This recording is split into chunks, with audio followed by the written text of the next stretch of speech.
Yeah, so we're going to be looking at this over the next couple of months. So first of all, if we're talking about creating conditions for realizations, is what do we mean by realizations? So the nature of realizational path. So those of you who were here, we early on, we did a module calling Exploring the Path, and it looked at the definition of path. So often we think of path as a pathway, don't we? When we look at the Lamrim, the graduated path to enlightenment, it's like step by step by step by step. So it's the idea that you're traversing a path. But it's also synonymous with terms like clear realization. So we have probably in, well, not probably, in Maitreya's ornament of clear realization, it goes through in the beginning what it means, you know,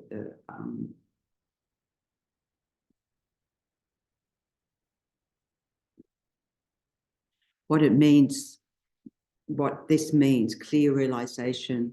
It talks about exalted knower and exalted wisdom. So this idea that what we're talking about, let's say, is a person who possesses a direct, clear realization, which is like irreversible on whatever topic. So in their mental continuum.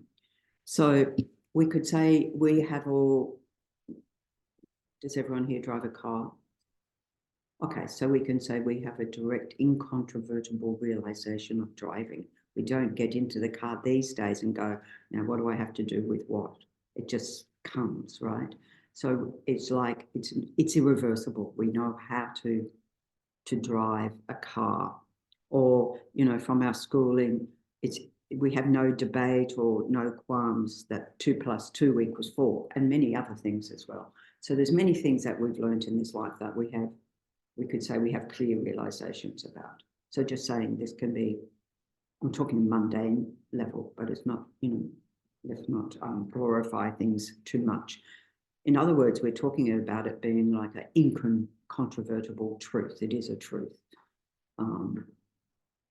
So we can understand a realization in the spiritual context equivalent to this definition of a path or a pathway mind, so that your mind is in that path. So it's said to be a level or state of mind that acts or functions. So here we're talking about in our Dharma practice context, in our spiritual context, as a pathway that leads towards liberation or enlightenment, as we see when we see the map, if you like, of the paths to enlightenment, with the small scope, medium scope, great scope. So it's translated as path, but also it means mental state, not necessarily to a series of spiritual practices. So a lot of the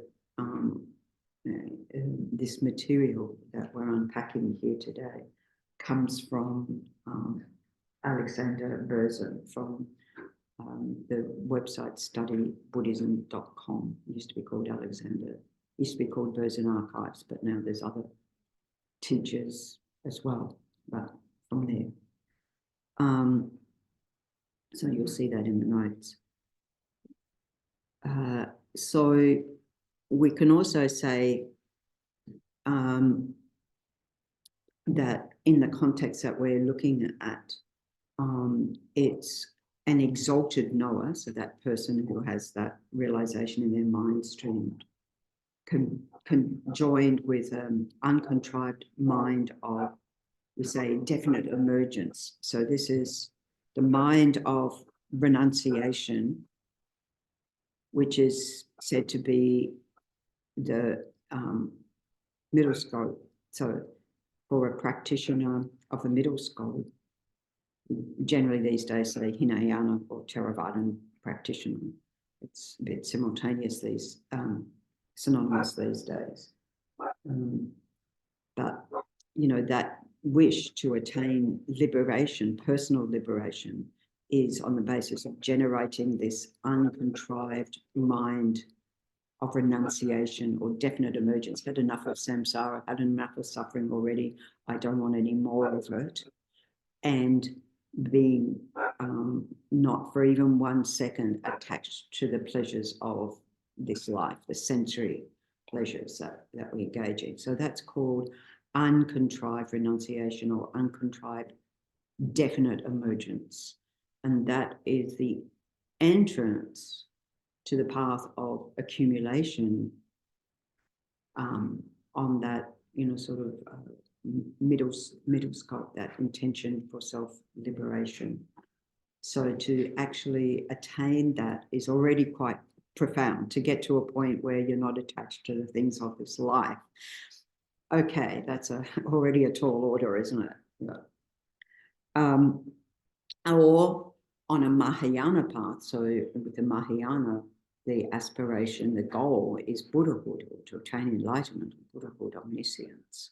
So then the entrance to that path of accumulation is uncontrived bodhicitta, as we said in our refuge prayer, to be able to, even though we said it in Tibetan, to attain enlightenment. So the two purposes: one, to attain enlightenment. And why? To be able to bring all other sentient beings, to free them from suffering and the causes of suffering, and place them in the state of enlightenment. To do that, we have to be enlightened ourselves. So those two purposes. So having that uncontrived bodhicitta, that everything that you think, do, and say is oriented towards the benefit of others. Everything in life, not towards ourselves, but including ourselves, but in immeasurable sentient beings in the world. So we're focused, our orientation focus outwards.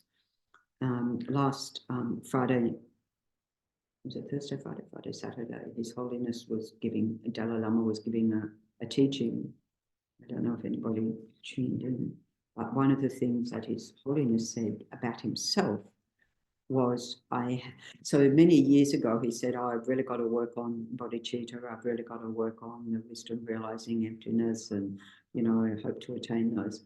And last week he said, I have achieved the path of accumulation, the uncontrived bodhicitta, path of accumulation. So it's quite nice to have such a great being. Of course, we have no qualm accepting that rule because we regard him already as a Buddha. But what he's showing is that pathway and saying, yeah, that I intend to achieve enlightenment in this lifetime. And we'll go, well, probably has already achieved enlightenment, but just like Shakyamuni Buddha is showing us how to do that. So we think about these powerful states of mind that then also, the other thing that His Holiness said, which was, so we follow in the tradition of Lama Tsongkhapa here, the Gelugpa tradition. And His Holiness said, you can see me as Lama Tsongkhapa. Basically saying, I am Lama Tsongkhapa. So all these things that His Holiness is saying give us a sense of hope.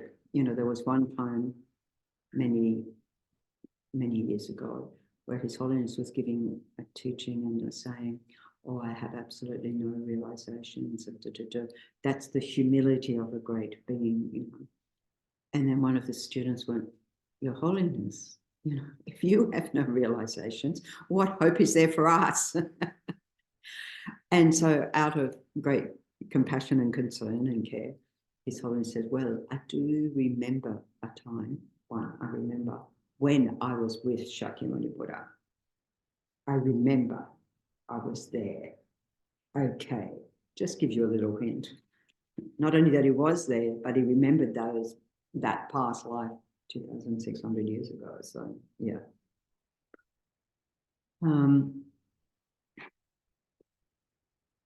So this mind, a realization or pathway mind, is this state of mind that clearly and correctly knows its object. We know how to drive. We know 2 + 2 is 4. We know that very clearly, and we know it correctly. And then within our spiritual journey, coming under the influence of either the uncontrived mind of definite emergence or renunciation, or the uncontrived altruism or bodhicitta, is the whole purpose to only be of benefit to others. So again, when His Holiness was young, he said 3 purposes. One was to benefit Tibet. One was all sentient beings. And the other one was interfaith dialogue. So his purpose for being born, for being alive. So the idea that by working towards generating these states of mind, the more we do that, the closer we get to our goal, the closer we get to complete freedom from suffering and the causes of suffering, which are the afflictions, nothing else but the afflictions in our own mind, the disturbing, toxic emotions. So we're talking about very, very powerful states of mind. If you think that everything you think, say, and do, everything you experience is imbued either with the mind of renunciation or the mind of bodhicitta, it's sort of like your mind is just soaked in that. And so everything you do naturally is from that point of view. And certainly my encounters, my perception of Lama Zopa Rinpoche has been that of just oozing with bodhicitta, nothing but bodhicitta, never asking for even a cup of tea, never asking for anything for himself. So that's quite, never saying, oh, can I have a holiday? Can I have a day off? Never, ever, ever. Only, how can I be of help? How can I help? Okay, so a realization then, in another way, is a profound shift of perspective, such that we actually get to see things as they are, unelaborated, without our confusion, without our obscured states of mind and so forth, just simply everything as it is. So we talk about this being a direct perception of reality. So if we have that, then all the misconceptions, all the confusions, all the wrong views, all those things that we grasp onto that we think are going to be the source of our happiness and so forth, that actually create our suffering, disappear. So looking at the fact that we have to accept that there's no external entities, no people, no situations that are the cause of our suffering. It's only the afflictions in our own mind that cause our suffering. It doesn't say bad things don't happen. That's unrealistic. But how we respond to those situations is really so needing to generate a strong conviction that this is true, that we investigate and we look at the first noble truth, the truth of suffering, and all the permutations of that, particularly the pervasive suffering of conditionality, of being in existence, and that we bring with us a whole bunch of baggage that confuses things and gets things wrong. So that's the second noble truth, the karma and delusions or afflicted states of mind that cause us to suffer. And so then we have to really develop by that conviction by checking up with our lived experience, that what are the true sources of happiness, enduring sources of happiness, what are definitely sources of my own suffering, and the fact that the mind is infinitely malleable, transformative, so we can change the mind. We can't do much about the body. We do and can, get all sorts of operations and things like that, transform the body a little bit, very limited, but the mind is infinitely able to be transformed, which is why we're here. So this mind wishing to generate realizations is either motivated by renunciation or bodhicitta. So it's not at all a confused state of mind. It's sure about what it has realized. So then we look at renunciation, the mind of renunciation being the one wishing for ourselves to be free from suffering and its causes. And the mind not even for a moment attached to the worldly concerns of this life, not for a moment attached to that. So then another example by His Holiness the Dalai Lama many years ago in Melbourne, His Holiness was on MasterChef. I remember we were at the teaching, and some of us knew because we were involved in setting up the room for the MasterChef filming. But after His Holiness gave the teaching in the morning, and then he says, "Oh, I'm off to MasterChef now. I'm off to lunch, MasterChef lunch." And everybody laughed, but he was. So it was a very, I think, popular I think it was probably one of the only episodes I've ever watched, actually, of MasterChef. I just watched it a few times. Anyway, His Holiness was asked to be a judge of the cooking, and all the people, participants, were all very nervous. There was this one young woman, and she felt upset because her dish didn't come out how she wanted it to, and she was almost crying, and, "Oh, I'm sorry, Your Holiness, blah, blah." And you could see she was genuinely, upset. And His Holiness just took her hand and they're there and pacified her. And then they asked him to judge, and he said, "I'm a Buddhist monk. I can't judge. It's all good." So that lack of attachment to, the delicious food, which makes those sorts of shows very popular, apparently. Anyway, so being totally free of that. I think being totally free of attachment to food. Of course, we've got to eat food to stay alive, but the attachment to having this or that, that's probably one of our hardest challenges because we face it multiple times a day, isn't it? And then it's caught up with socializing and everything else. And then the mind of bodhicitta, this altruistic motivation that says, not just myself to be free of suffering and its causes, but all sentient beings, wishing them to be free of that. So we shift our orientation from the one me to immeasurable other beings. Usually we say, well, there's only, in just a being human, there's only one of me, and there's 8.6 billion or however many we are in the world at the moment, other humans, just thinking of humans. So one of me, like there's vast, greater impact by generating the bodhicitta towards others. But we do this gradually, as His Holiness says, widening the circle of love, widening our compassion, gradually out from ourselves first. We have to have self-compassion, self-love, and family, friends that we already have that strong attachment to, bond to, and then gradually extend out to others, more and more others. Okay. So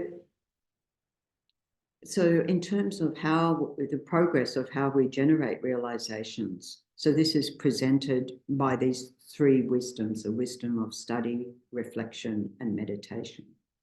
So at the time of the Buddha in India, the main Indian philosophical texts were the Upanishads, that's how you say it, isn't it? Upanishads, yeah. So coming from a Hindu tradition, the Buddha was born a Brahmin.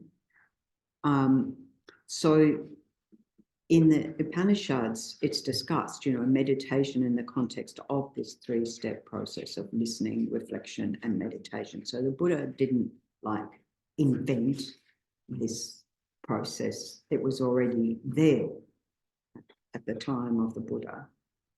So if we want to make something a positive habit, first we need to hear about it, all the books about diet and exercise and so forth. First of all, we read about it and then we think, oh, well, yeah, I've got to do that. Can I do that? And so forth.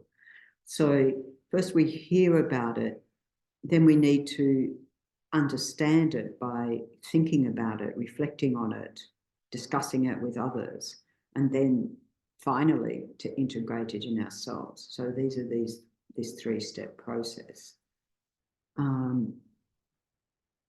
So first of all, to have any profound shift in our perspective, in our understanding, we need to repeatedly engage in study, reflection, and meditation on the Buddha's teaching over an extended period of time.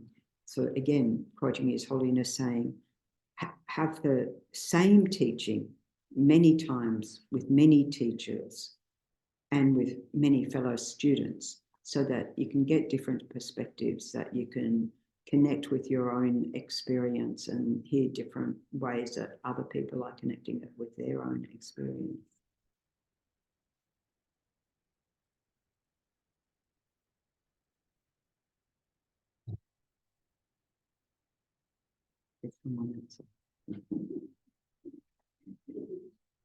Yeah, it's wonderful. So repeatedly engaging in study, reflection, meditation over an extended period of time, building up familiarity until we gain some shift. We gain some shift in our perspective until that arises spontaneously. So we know from the things that we've learned, like I know from driving a car, it took a couple of years of, my father taking me on driving lessons in the Kmart car park before he let me even onto the road.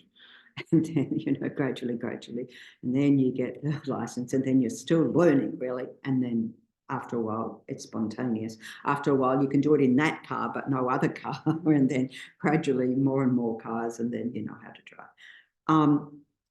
So we could say that this is the job of our life: study, reflection, meditation. And it takes a lot of effort on our part till we reach that point where it's uncontrived and it doesn't take any effort at all. But at the beginning, it takes a lot of effort. So obviously, to make something a positive habit, we need to hear about it, then we need to understand it, we need to think it over, contemplate, discuss, and then integrate it into our souls. And just thinking about the job of our life, in terms of our making the most meaning of our life in a spiritual context. Lama Yeshe said that the job of our life is purification and accumulation of merit. So we need purification to detox of the negative states of mind, which we generally do through meditation practices. An accumulation of merit we do through our actions. And it said that to even enter the path of accumulation, like His Holiness said, I have entered the Mahayana path of accumulation. But for that, you need to have already accumulated a lot of merit. It's not like you start there. You've already accumulated a lot of merit to get there. Even the path of accumulation of renunciation, let alone that of uncontrived bodhicitta. So others, like the Dalai Lama, I remember Lama Lungtrop, the previous abbot of Kopan, Lama Zopa Rinpoche, many of the Geshis, really emphasize the study, to accumulate as much study as possible. And so why we want to do that is to familiarize with our mind, so that even if we haven't generated realizations in this lifetime on the spiritual path, that we have accumulated a lot on our mental continuum, and given that we're doing our best to have another precious human rebirth, to be able to continue to progress along the path that we could say that even in this life, the fact that we're interested in studying the Dharma, listening to the teachings and so forth, is because we've habituated with that in past lives. So it's a familiarity that we have. So that first step, study listening. So traditionally, certainly at the time of the Buddha, traditionally in Tibet, for many generations, the teachings were preserved as oral transmissions. So this way of gaining new knowledge, information about the Buddhist path. And as we're listening to those teachings, we could say that that knowledge, we're listening, we're hearing, but that knowledge still belongs to others. I haven't yet integrated it into myself.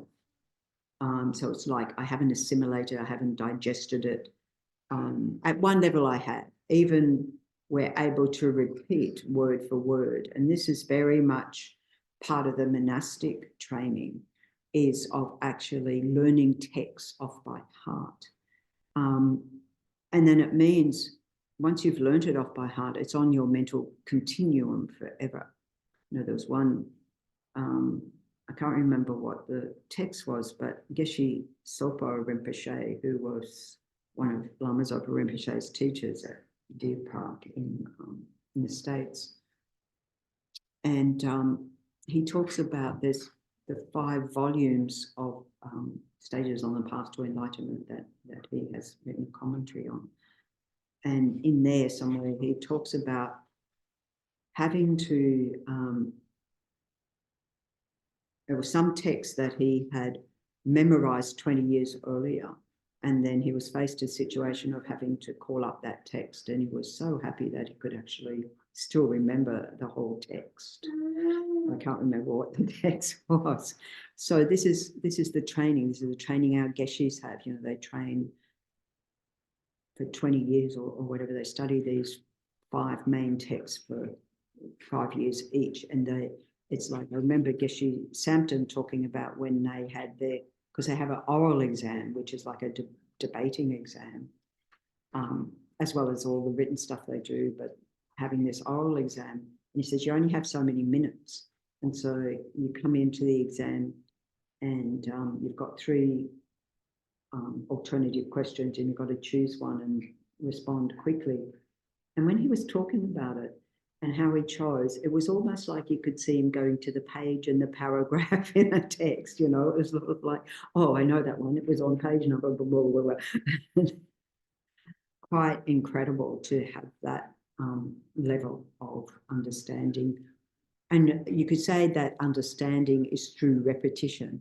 And so you can have that level of understanding through repetition. Even you can repeat word by word, just like, you see at the monasteries where sometimes in the morning, sometimes in the evening, they're just reciting over and over and over again to learn to get that on their mental continuum so they can call it up. But you could say that you could even recite it word for word, but it's still an intellectual understanding. It hasn't yet come into your heart, I always think about it coming into your bones and your DNA. You always say it's in my bones, but actually that's a physical basis of the body. So you want it on your mental continuum. So you've got it there forever. And we might say, okay, I'm not going to be doing monastic training anytime soon, but it's very useful, something like the Heart Sutra, prayers like that, to actually learn them off by heart, because then we've got them on our mental continuum, and then we can recite them anytime. Just pop into our mind, and we're familiarizing like that. So it's very helpful. And when I started to see the importance of memorization was when a student, a senior student in Sydney at Vajrayana Institute, was saying to me about learning things off by heart, because when your eyesight fails, when your hearing fails, and it's like, yeah, there's a good point. You can't rely on being able to read it or hear it. So that is really, really good training. Okay, so this level of study, listening, building up our familiarity with the concepts even, you know, when the Dalai Lama was teaching in Sydney, one time it was advertised as, it was Kamala Shila's middling stages of meditation. But what people saw was, oh, I'm going to be meditating with the Dalai Lama and go to these teachings. Well, it was a bit of a rude shock because day one, first teaching, was in the deep end of the pool of talking about the philosophical views, the different philosophical views, Buddhist philosophical views, which again, Sundu is going to be teaching on tomorrow afternoon here. So I thought, oh, how well, my doctor was there. I wonder how she's doing with this. So a lot of people there. And I could say for myself, having heard the words, I knew what it was about. It didn't mean I knew it, but I knew what it was about. So some level of familiarity, and then you get more and more, it comes along to this level. And then on that basis, reflection or listening, the process of examining, analysing what we've learned or what we've studied. So we've got, you know, we've listened to the teachings, we've got some intellectual understanding, and then to check up, you know, in the light of our own experience, in order to gain some understanding, some conviction in that. We're not just going to take things on face value. In fact, the Buddha said, don't. You check up. If you can prove anything that I say is wrong, if you can prove it wrong, chuck it out. That hasn't happened, so not necessarily proved it wrong, but we can say, I don't get it. I don't know that I believe in past and future lives. I don't know that I believe in karma, etc. And then I just say, just put it on the back burner until, you know, those concepts that we can easily take on board, we do.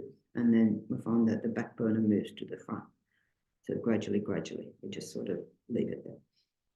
So we're breaking down the information here in reflection, thinking, and looking at it in relation to our own experience, our own views of the world. And so this could be, you know, reading commentaries on that particular teaching. So, for example, on the Lamb Rim, there's many, many commentaries. Or discussing with others and so forth. There's many different ways that we can do that. And this is this often gets overlooked, but it's a huge step. And as Lama Yeshe said, as the Buddha said, check up, is this the truth, you know? So again, when His Holiness the Dalai Lama was young in Tibet and had a telescope, and he was very involved in looking at the night sky and so forth, and over a period of time, because at the time Tibet was isolated from the rest of the world, and so they had a flat Earth belief in the Earth was flat, and he saw through observing through his telescope that was wrong. You know, so from his own experience, he said it cannot be. Yes, yeah, he saw that was wrong. It cannot be. And so it was like, okay, change the education system, chuck that out. It's wrong. Because the Buddha didn't say the Earth was flat. But, you know, we can through our own, and that's how scientists work, isn't it? Deducing through own experience or through experimentation and so forth, what is in fact true. And so it's having that scientific worldview that says, if it's not logical, if it's not provable, then it's not true. Okay. So that's that step. And then the third one is taking that into familiarization. So familiarizing again and again and again. So it's the end result of having listened, having reflected, analyzed, discussed, and so forth. And in order to develop new habits of mind, to get to the point where it's spontaneous and not contrived, but at first it's contrived. It's about fully integrating it into our view, into our ways of engaging in the world. so that it imbues everything we think, say, and do, how we relate to others, how we deal with situations. Okay.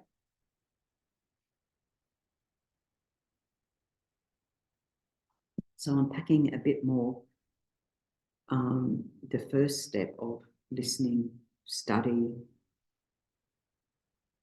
So if we don't know anything about Dharma, first we need to get that basic information, the concepts, the philosophical view, and then we need to be certain that the information we get is correct. And that's as a very beginner. Of course, what do we know? Somebody says something and we take it at face value. But as the Buddha said, we're encouraged to analyze, to discuss, to check up with our own experience, not just accept things on face value.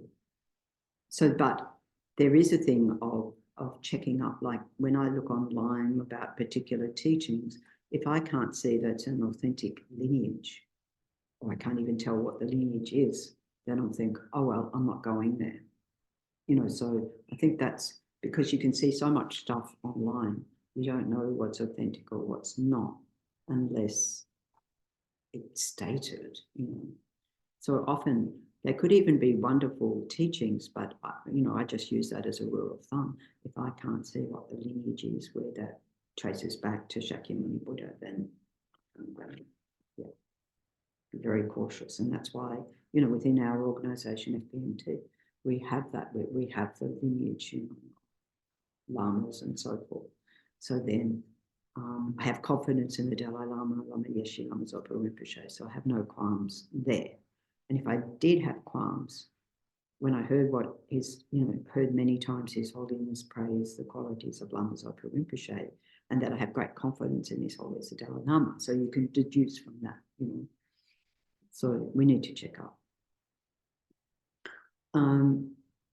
But, at the time of the Buddha, the philosophical teachings weren't written down. So compiling the written texts didn't happen for a few centuries. So I think famously, particularly King Ashoka in the 3rd century was very much involved with compiling and writing down or making sure that happened, the teachings. So it is, as I said, traditionally it was that you heard the teachings delivered out loud,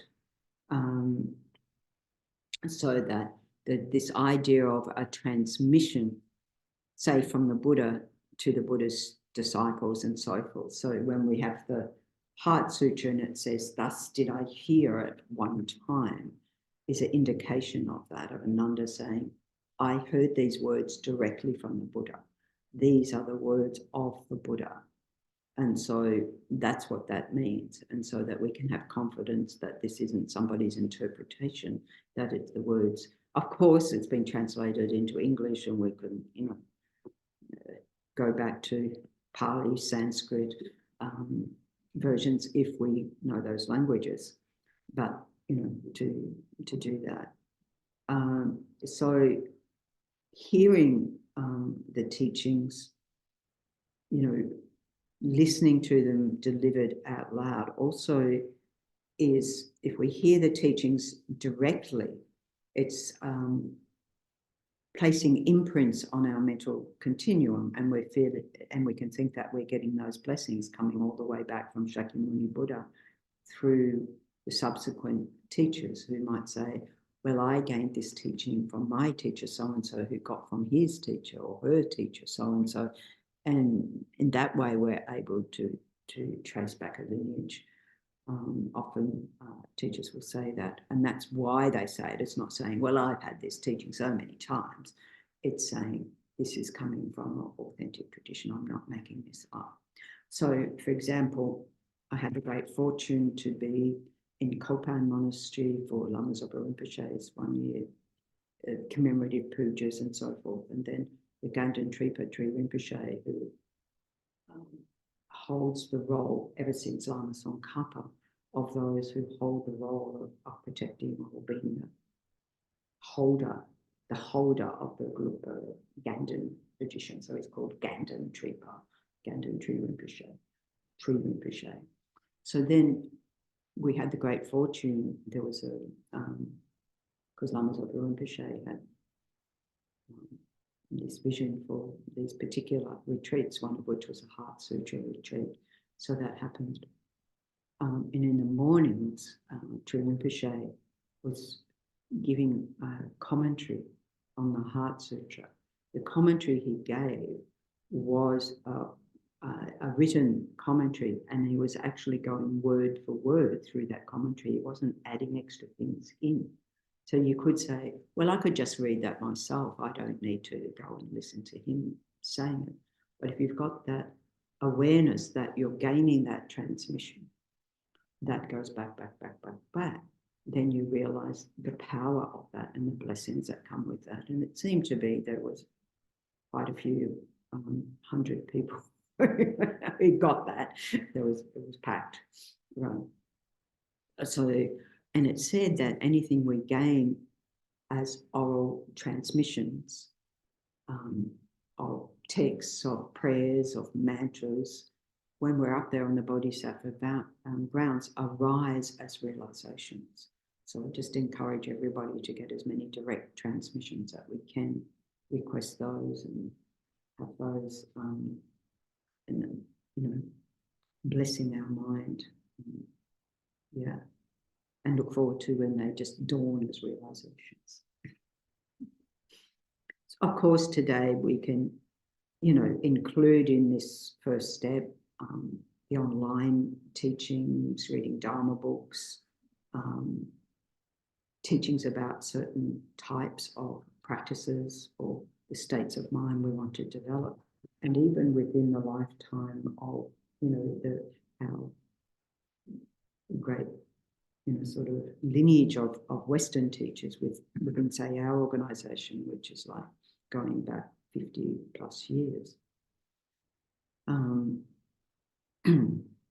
That when they were starting out, there weren't any written texts that they could relate to. Nick Rebush, who's the director of Lama Yeshe Wisdom Archives, which is responsible for archiving Lama Yeshe and Lama Zopa Rinpoche's teachings, talks about when he started out, at Kopan early on, going to Lama Zopa's room or Lama Yeshe's room and transcribing the teachings, and has been doing that ever since, all that get recorded around the world.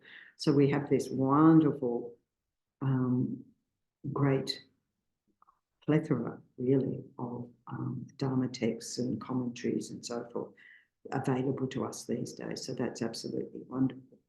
And the beauty of having them online is also that we can go back again and again and again. Like I mentioned, His Holiness teaching last week and go, oh, I didn't know.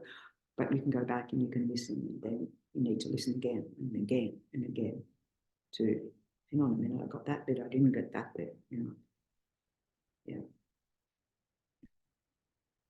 So also, being in direct teachings wherever possible, where a teacher, there's a particular ambience, a particular feel to that.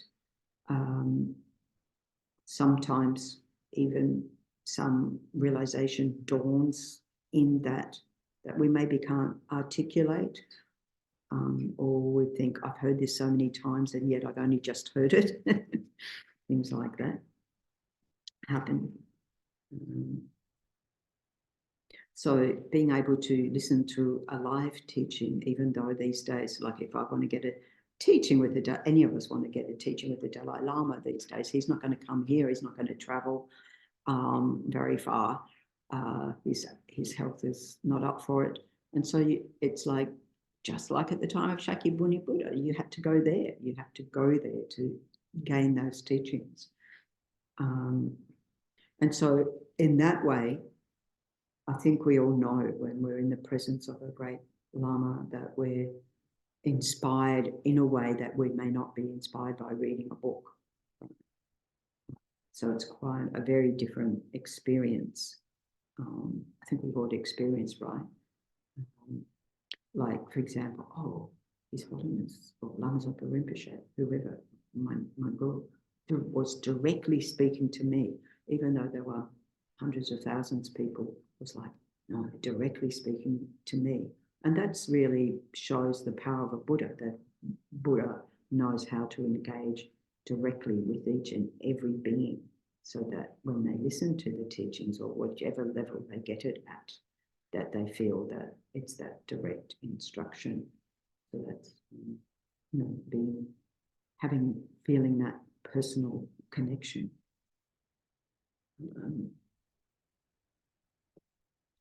Okay, so then we have the advice about not having the 3 faults of a clay vase or pot.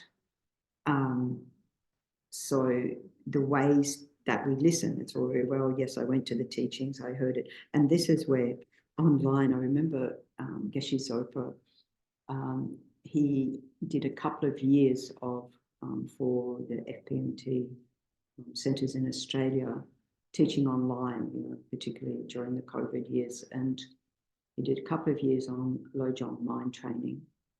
And I don't know if it was the first or second one, it was like, okay, stop making the cup of tea, sit down and pay attention.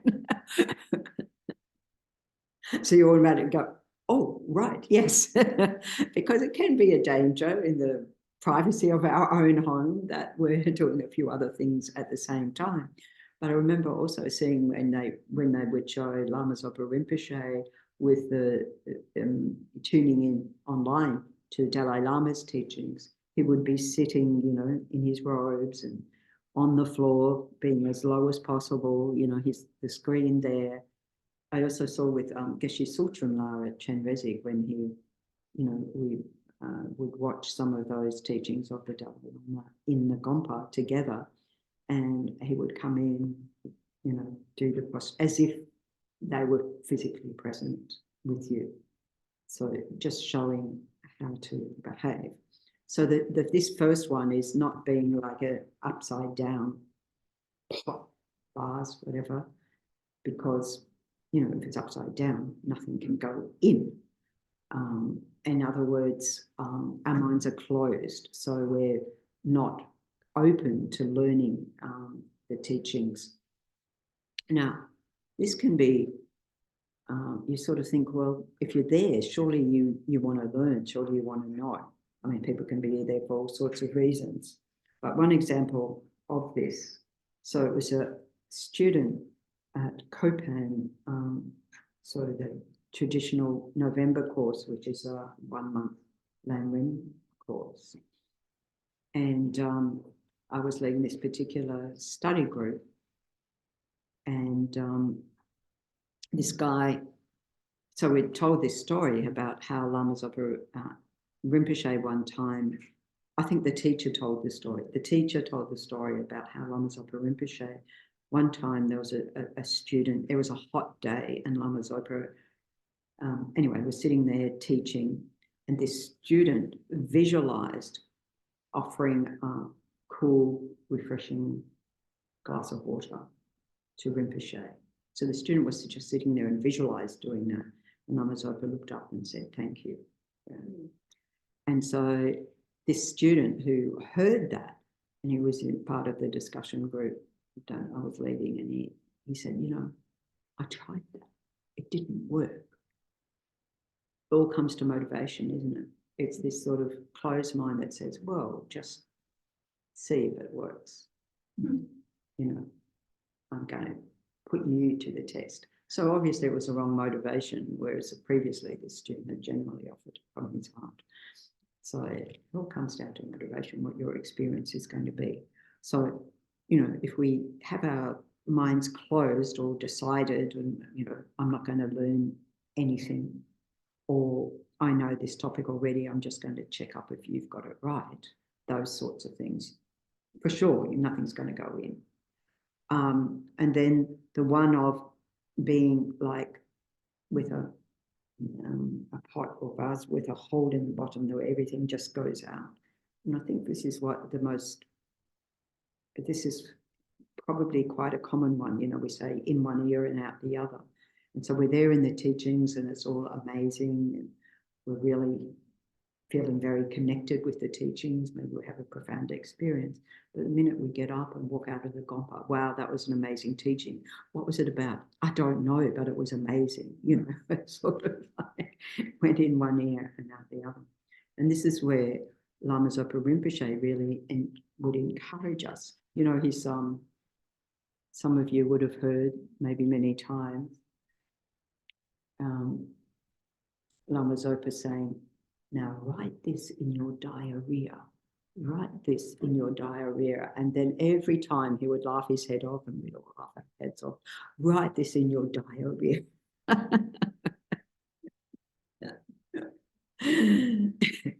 Yeah. All right.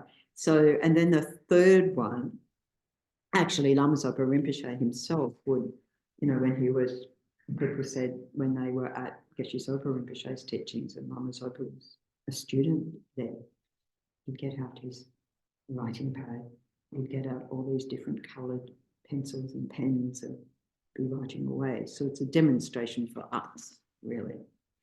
And we also, the third one of being the mistake of being like a dirty vase, contaminated. You know, you pour clean water into the vase and it picks up that contamination. And so this is about our preconceptions that contaminate our understanding of new material. And this can happen in anything in life, can't it, really? So rather than just hearing what the person says, we're hearing it with our own conceptions, with our own ideas projected onto that. I think this is the most difficult one for us to identify because, well, of course, we've all got our own preconceived ideas. But one way to check up that is we check with, you know, with fellow students. This is where that reflecting and discussing with others, and you think, well, and then you find others heard it a different way to you, or even heard different things, you know, which is like, oh, that's completely different to what I heard. When I was, I went to Paris in my 20s and I was studying there, and this book that I read, Autour du Martin, so it was about Martin. This guy had died. And then they were having a court hearing about, and it was about his life. And there were 7 different stories about his life, completely different, to the extent of he had no family, to he had nephews and nieces, to, you know, just everyone told different stories. That's all sounded like fact, nothing, but they were all different. So we have our different perceptions or experiences. So this is where, when we do discuss with each other, we find, oh, I didn't actually understand that way. I understood it differently. Doesn't mean the other person was right and you were wrong, but we need to be able to check up and see how it is we're hearing something. Of course, there's the famous example of Lama Zopa talking about dependent arising, and he was talking about dependent arising a lot, you know, this one. And someone came out and said, why is he always talking about Tibetan rice? It's dependent arising, Tibetan rice. What is it about Tibetan rice?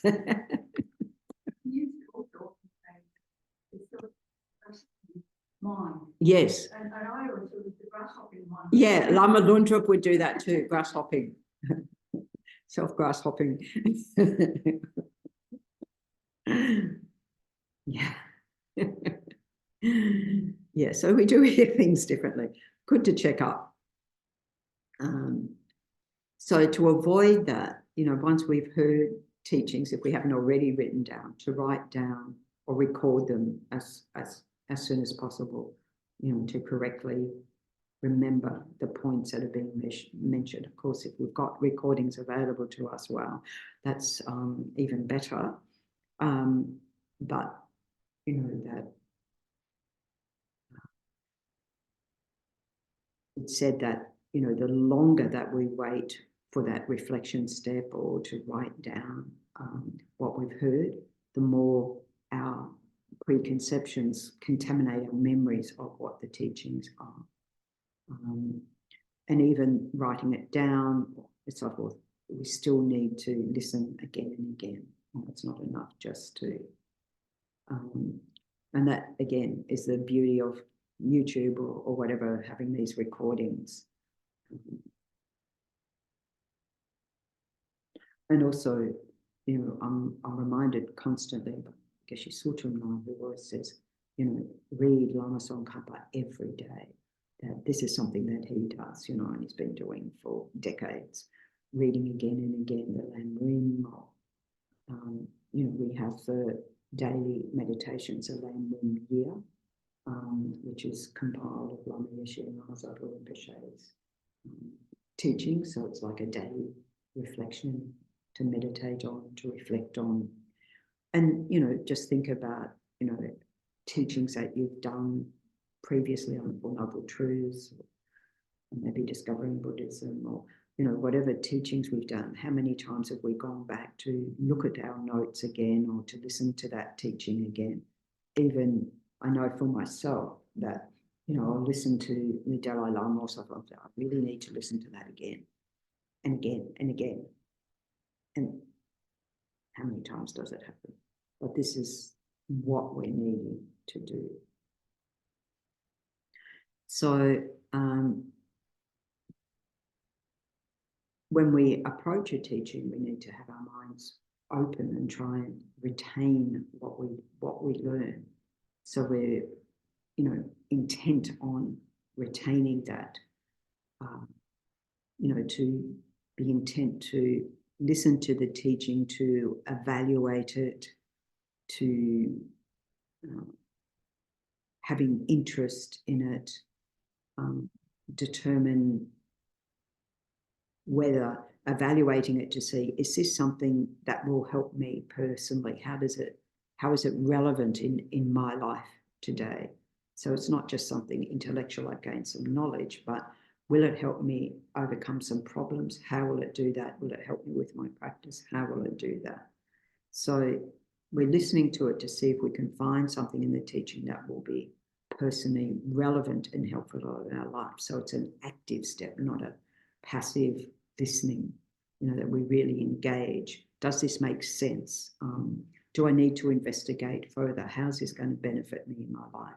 So that's the sort of interrogation or the, let's say, motivation as we listen to teachings. Yeah.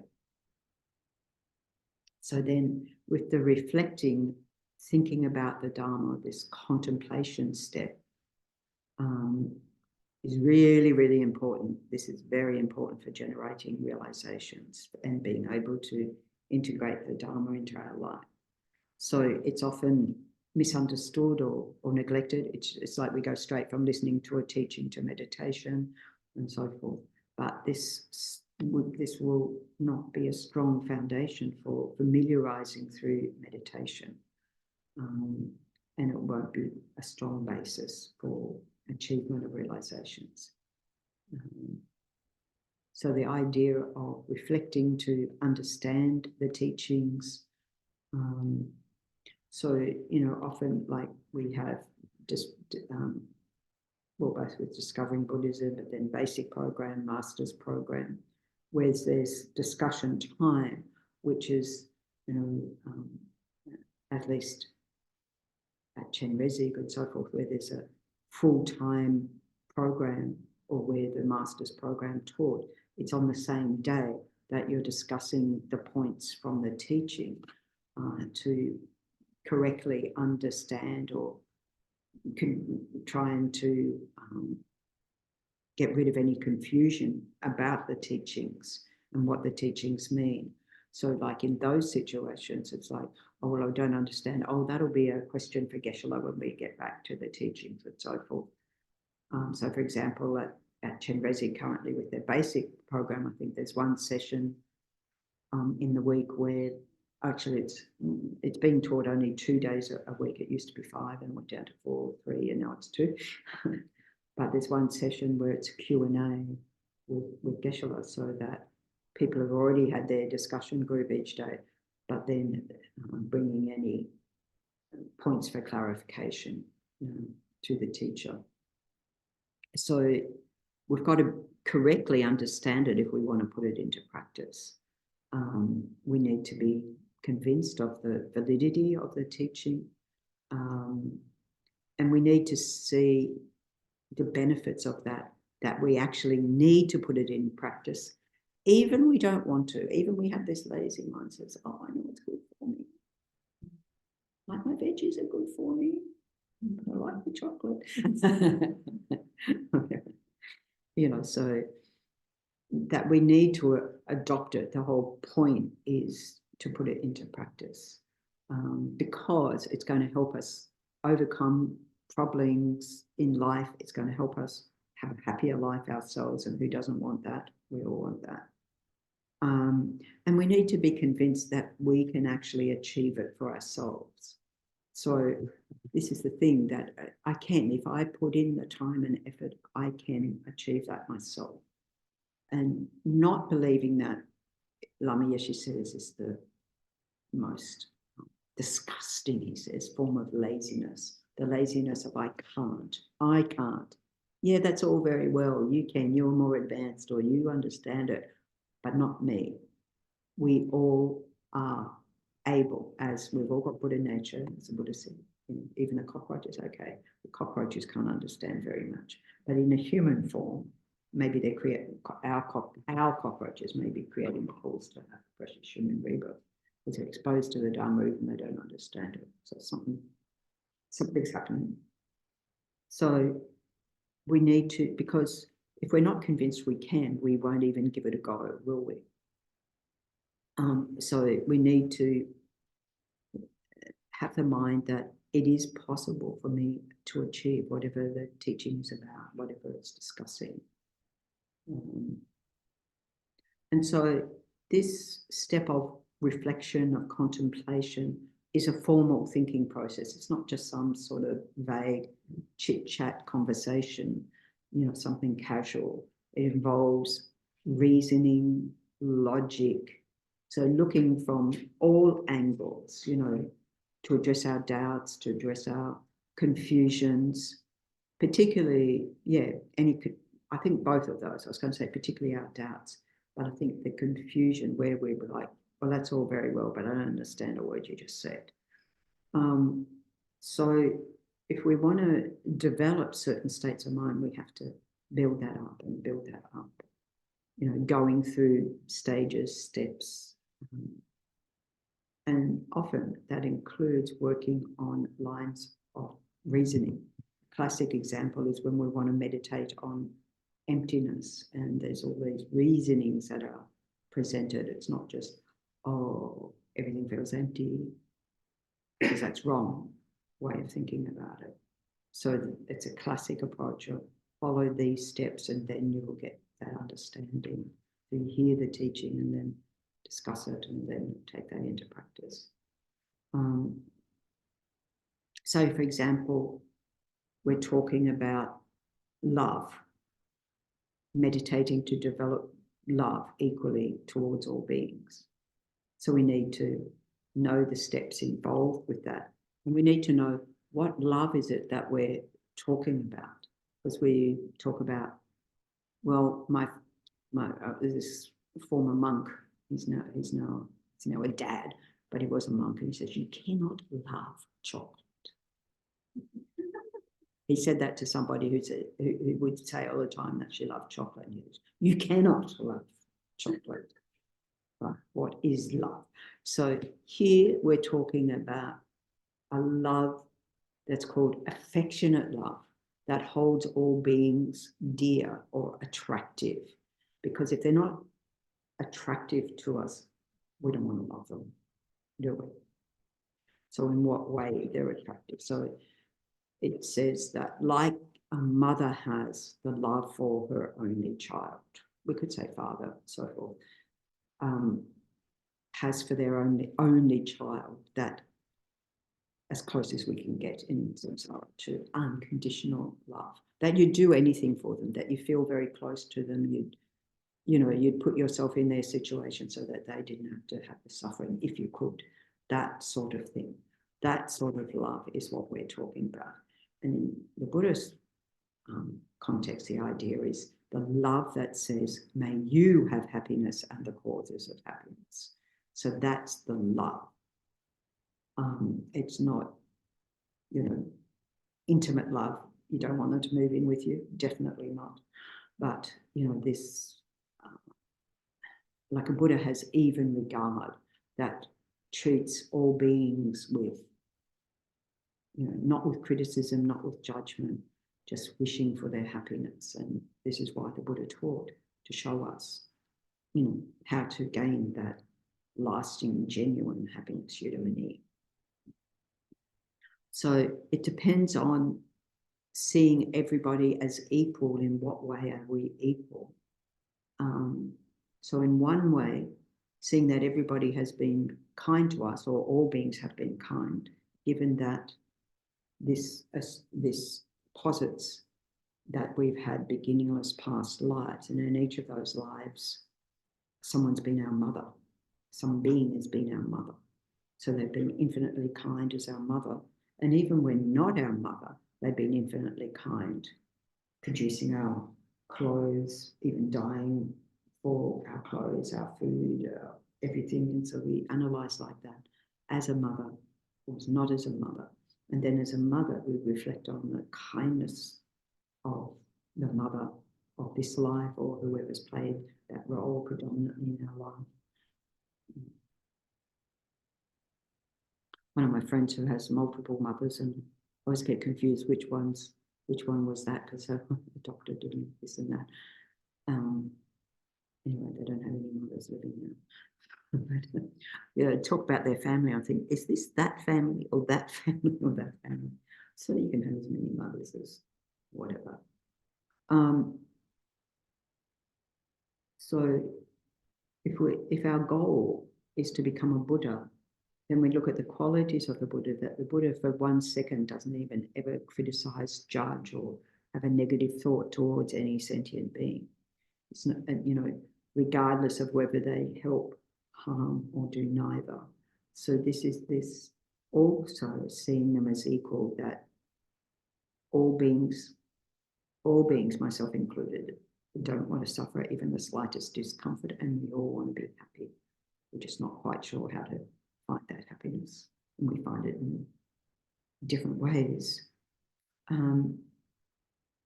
So we need to, you know, interrogate what this love is, even before we start to talk about meditating on it. You know, what love depends on, what insights, what states of mind we need to develop for that love to grow in us. So this is usually based on this mind of equanimity, even regard towards all beings, because none of us wants to suffer, and because we all want to be happy. In that way, we are all equal. And then, as His Holiness the Dalai Lama says, in relation to being human, physically, mentally, emotionally, all the same. So that the fact that the Buddhist understanding of the mind, of psychology, even before the word was invented, is still relevant today, is that actually psychology hasn't changed ever. You know, we might have a lot of external things have changed, but if we look internally, we are the same. And so then we look at it from that point of view. And we also need to know, well, what are the opposing factors to love that get in the way of that love? So what are the things we need to remedy so that love is a genuine, heartfelt love? And so then we look at anger, hatred, the mind of revenge, ill will, malice, and to see that, to convince ourselves that love can actually overpower those negative states of mind, and we can be rid of them. And then we need to understand, well, how do I be rid of?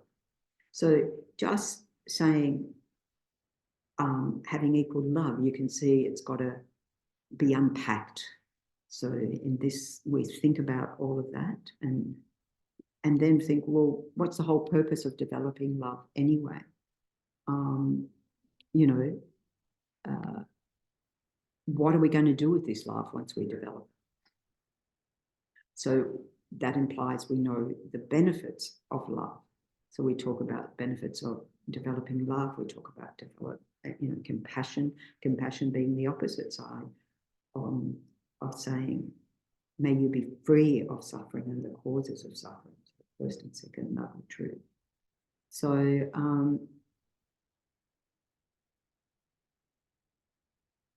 for example, we talk about developing bodhicitta, and we have many books, many texts about developing this bodhicitta. One obviously says bodhisattva attitude, this taking on universal responsibility for all beings. And then we have to also be convinced that at the start that this is something we would like to develop, that is worthwhile to develop. So the best technique for ourselves to cultivate happiness within us is cultivating compassion then. And then everyone around you benefits.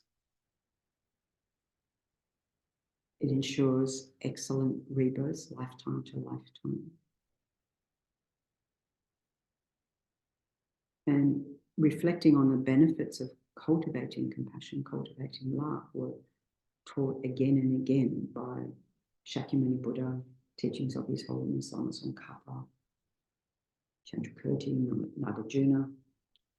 And it's the opposite mind to the one of competitiveness, jealousy, ill will, pride, all the afflictions which dominate our relationships, which cause us suffering, cause suffering in our relationships, in our work, in our lives.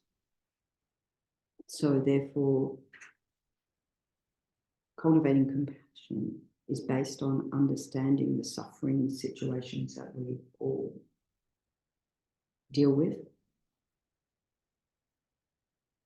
that all sentient beings, myself and all others, are perpetually challenged by, particularly we say the three poisons, but we could say any afflicted state of mind is a poisonous mind, totally, it's totally toxic. So our anger, our craving, our aversion, our total confusion, our disinterest, indifference, pride, jealousy, everything. So we could say that all those afflictions just narrow down to those three root ones of anger, attachment, and ignorant, based on the ignorant mind that is totally confused about reality. And only when we recognize this, that we can have this mind of definite emergence, renunciation, and apply that same understanding towards others, have compassion for them. Once I recognize that my own suffering I have caused. When I was a teenager, I would say to my mother, I didn't ask to be born. And she would say, I didn't ask to have you. Now, as a good Catholic mum, she was right, I was wrong. When I met the Buddhist teachings, well, apparently I did ask to be born. And of course, on reflection, I did rather pick a good fan, I have to say. No, I had a great relationship with my mother. Once I was no longer a teenager. And poor parents, what they deal with. Okay.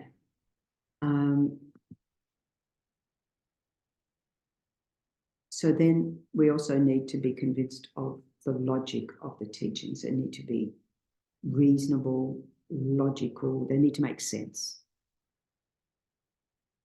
The stages of developing our mind, the details of the teaching. So there's a lot to think about. So this is before we even step into meditation.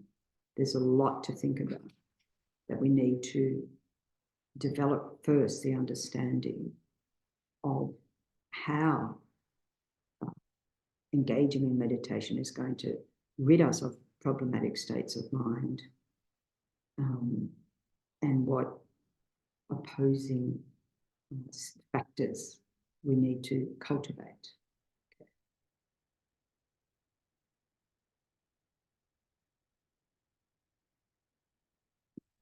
So I'll just finish with this, a helpful analogy about these 3 steps. Next time we'll go on further, but helpful analogy is like listening is putting food in your mouth. Thinking about it is chewing on it. We do say we chew on things, just mull it over. And then we know if we try to swallow without chewing, we're going to choke. So then meditating without thinking about the teachings means we're going to have difficulty then digesting. And so the digestion is then the meditation step. So we'll leave it there for today.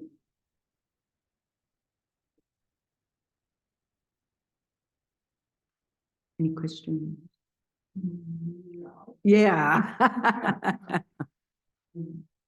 This is generalizing, but for many centuries, if you wanted to learn something, yes, you went to somebody who was experienced enough. Correct. And you served in a friendship. Yeah. And when I got involved with Buddhism 20 odd years ago, everybody recommended I try and find a teacher. Yeah. That I connected with. And not as I was, which was just learning things at home. Yeah. But now, life is different. Like it's as if you don't really need a teacher. All the information's there. All you need to do is access it, and you can make up your own mind. Well, you can up to a certain point. I agree, up to a certain point, you can access all the information, you can determine what you need to do. But having a teacher who is like Shakyamuni Buddha was able to give the instructions according to, let's say, the level of understanding of the student, the level of familiarity with certain teachings, certain practices, and so forth, to know exactly what's right for you at that time. So there's a certain amount we can deduce, but we don't have that level of understanding of someone who's traversed the path before, like you say, the master apprentice type situation, who can say, aha, right now, this is the best thing for you to be doing, or to tell us what to focus on in terms of study, in terms of practice. So that's why. For a lot of it, there's a certain level where we don't specifically need a teacher. Need a specific teacher, I should rather say. But at a certain point you do.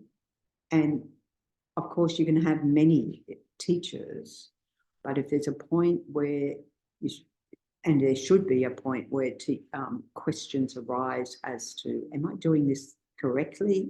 Is this, what I need to be doing right now? And then you go to the teacher. I mean, many of my teachers have said, they thought I had it sorted, and then they went to their teacher, and their teacher totally ignored what they said and gave them different advice. Because I can have something and it feels like such a profound experience, and I think that's it. And you go to the teacher, they don't even pay attention to that, and they say, do this. So it's like cuts through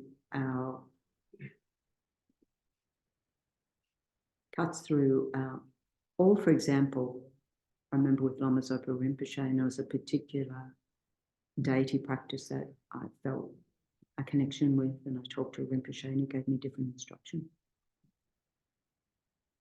And I hear many people said the same thing, right? And so it can be like, oh, but I like this one. And there's nothing wrong with that. Absolutely nothing wrong with that. Do that, but focus on this. So there is a point, yeah, most definitely, to having a teacher that you can consult with.